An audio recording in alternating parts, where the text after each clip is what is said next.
오늘 하나님의 말씀은 레위기 10장 8절부터 11절까지 말씀입니다. 레위기 10장 8절부터 11절까지 말씀.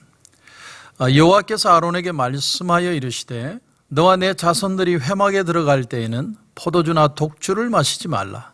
그리하여 너희 죽음을 면하라. 이는 너희 대대로 지킬 영영한 규례라. 그리하여야 너희가 거룩하고 속된 것을 분별하며 부정하고 정한 것을 분별하고 또 나 여호와가 모세를 통하여 모든 규례를 이스라엘 자손에게 가르치리라. 아멘.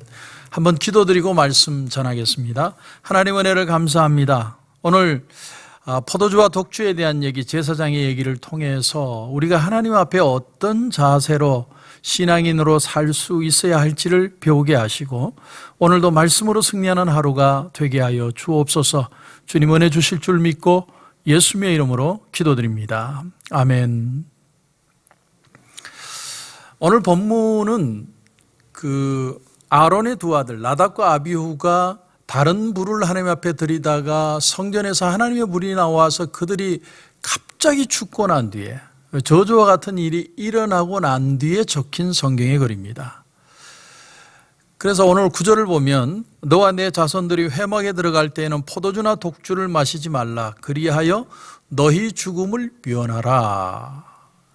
이 말씀이 여기에 연결돼서 나오는 걸 보면 왠지 앞에 나답과 아비후가 죽은 사건과 떨어져 있는 내용이 아닌 것 같은 느낌을 받습니다. 물론 당연히 제사장이 술 취하면 안 되죠. 어떻게 술 먹고 예물을 가지고 예배를 드릴 수 있습니까? 있을 수 없는 일입니다.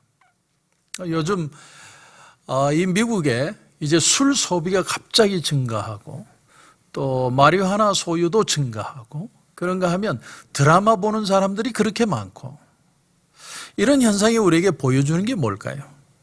사람들이 자꾸 자기 자신의 모습을 놓고 있다는 거예요. 언제 다시 이 미국이 회복이 될지 어떻게 일상의 삶으로 돌아갈지 모르니까 사람들이 그 불안한 마음을 채워줄 것들을 찾고 있다는 겁니다. 내가 지금 쥐고 있던 것, 내가 살아왔던 모습은 진짜일까?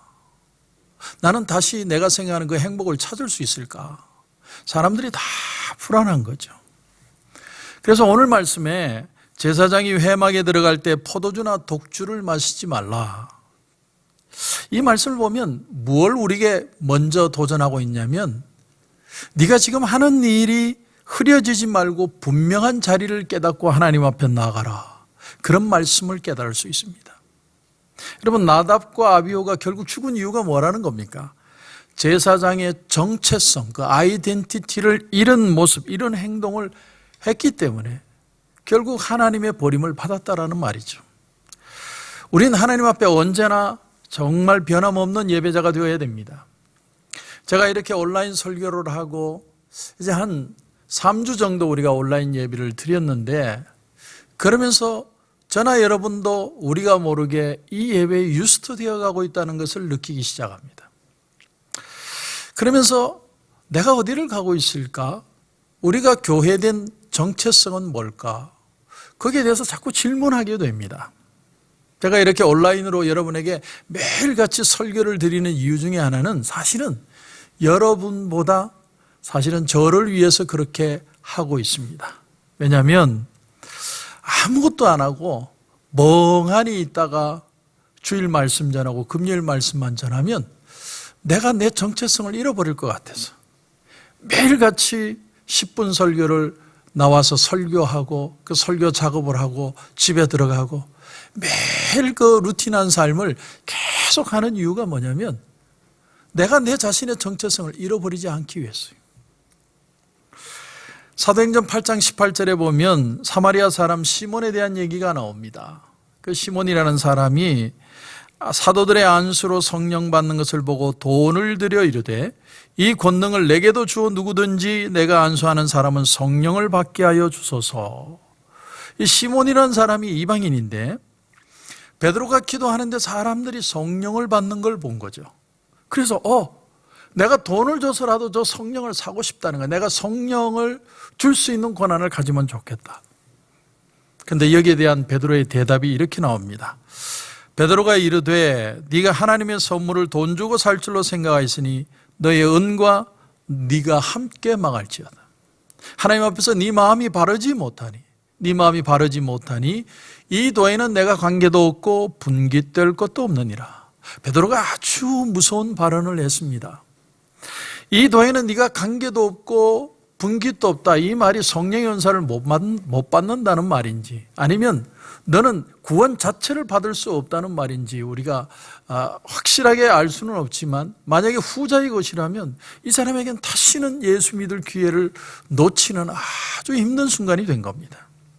우리의 마음이 바르지 못하고 분별하지 못하면 우리가 은혜를 잃어가는 삶을 살아갈 수 있다는 걸 우리에게 보여주는 반면교사의 얘기입니다.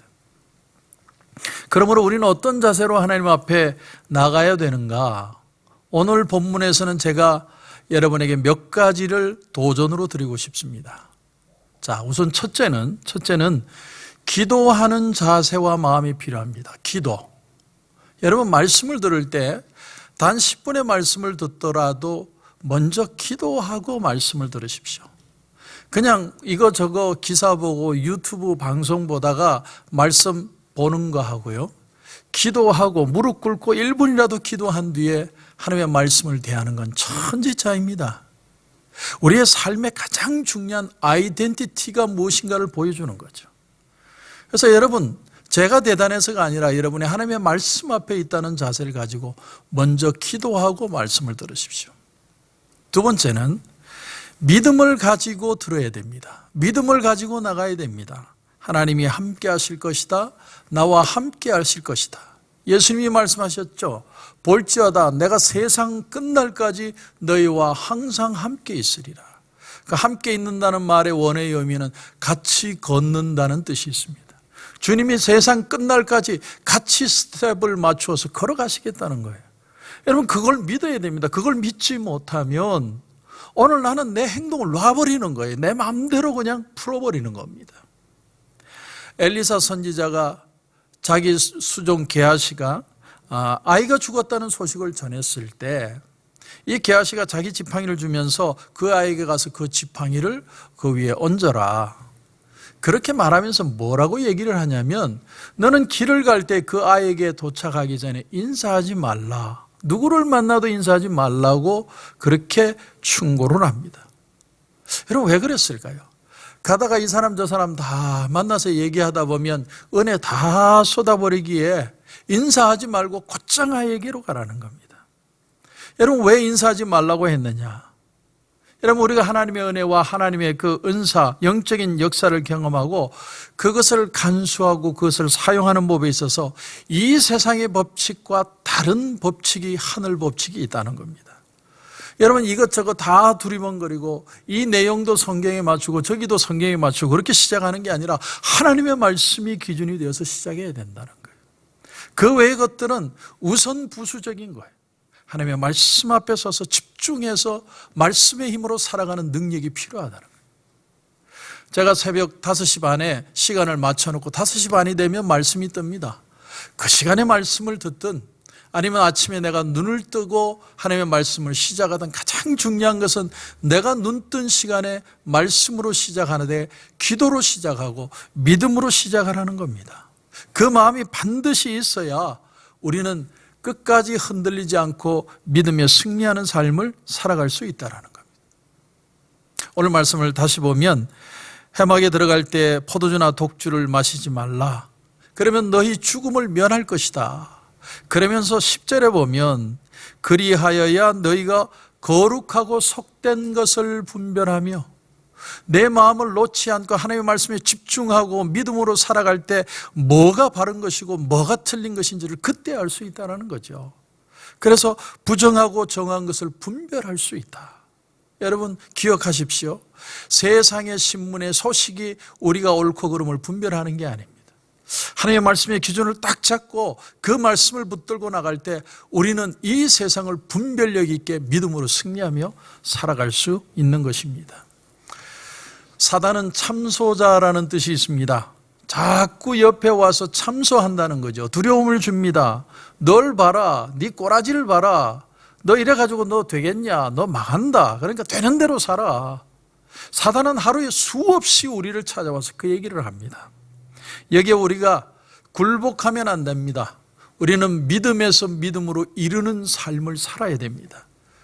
히브리서 11장 6절에 보면 믿음이 없이는 하나님을 기쁘시게 못한다 이렇게 표현합니다. 믿음이 없으면 하나님이 기뻐하시는 삶을 살아갈 수 없다는 거죠.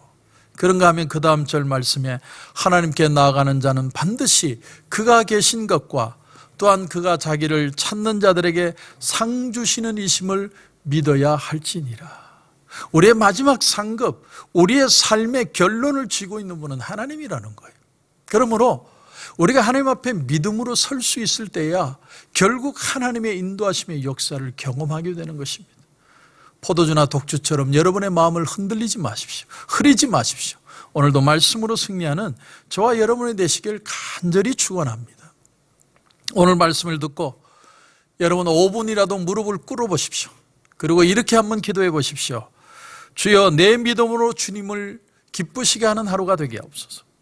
세상의 복이 아니라 하늘의 상급, 하나님의 상급을 볼 줄 아는 영적인 눈이 뜨여지게 하여 주시옵소서.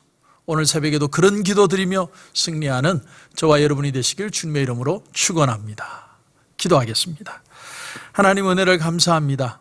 오늘도 이 말씀을 통해 우리가 기도하며 믿음으로 하나님의 말씀 앞에 살게 하여 주시옵소서.